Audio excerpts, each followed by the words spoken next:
Rais William Ruto amewataka Wakenya waamini miradi yake ya kuwapiga jeki kiuchumi, akisema mipango yake si ukora jinsi ambavyo baadhi ya wapinzani wake wanavyodai.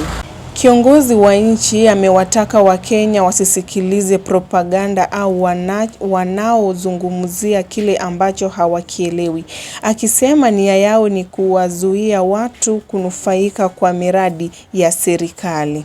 Nikinukuu, "Msikubali propaganda kutoka kwa watu wasiokuwa na mwao kuhusu yanayofanyika. Wengi watakuambia mpango wa Nyota ni ukora. Hiyo inamaanisha vijana ambao wako hapa ni wakora? Ninyi ni mashujaa kwa sababu mlikubali kuja hapa kupokea hela za mpango wa Nyota."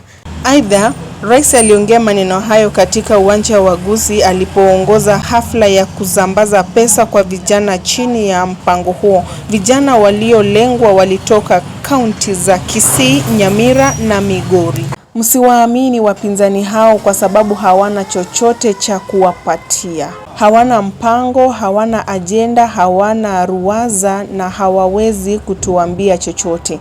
Akisema huku akisisitiza ataendelea kushiriki mipango hiyo ya kuwainua Wakenya kimapato. Zaidi ya vijana 8,820 kutoka kaunti hizo watanufaika kwa shilingi milioni 220 senti 5 baada ya kupata mafunzo ya lazima ya siku 4. Mafunzo hayo yatawapa ujuzi wa kutumia pesa hizo kwa biashara au kwa miradi ambayo itawaongezea mapato ili wajizimbulie riziki. Rais pia ametumia hafla hiyo kurai jamii ya Gusii imuunge mkono, huku akianika miradi ambayo utawala wake unapanga kutekeleza kwa eneo hilo. Wakati wa azira hiyo alipokelewa na gavana wa Kisii Simba Arati na mwenzake wa Nyamira Amos Nyaribo, ambapo rais alisisitiza kuwa yupo tayari kushirikiana na wao kuendeleza eneo hilo kiuchumi. Pia rais alikuwa ameandamana na naibu rais Profesa Kithure Kindiki, kiongozi wa wachache, na mbunge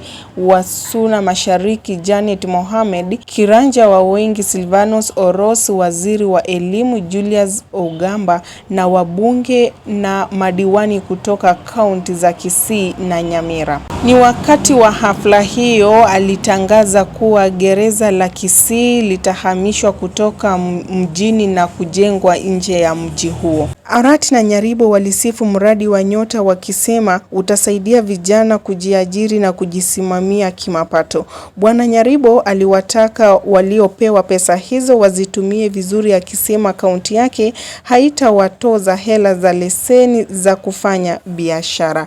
Na mpenzi mtazamaji, kufikia hapo sina la ziada ila tu kuligunja jambi langu la habari hadi wakati mwingine nitakaporejea na habari kama hizi na zingine zaidi. Nitasalia kuwa mwanahabari wako Rosa Karen. Kwa heri kwa sasa.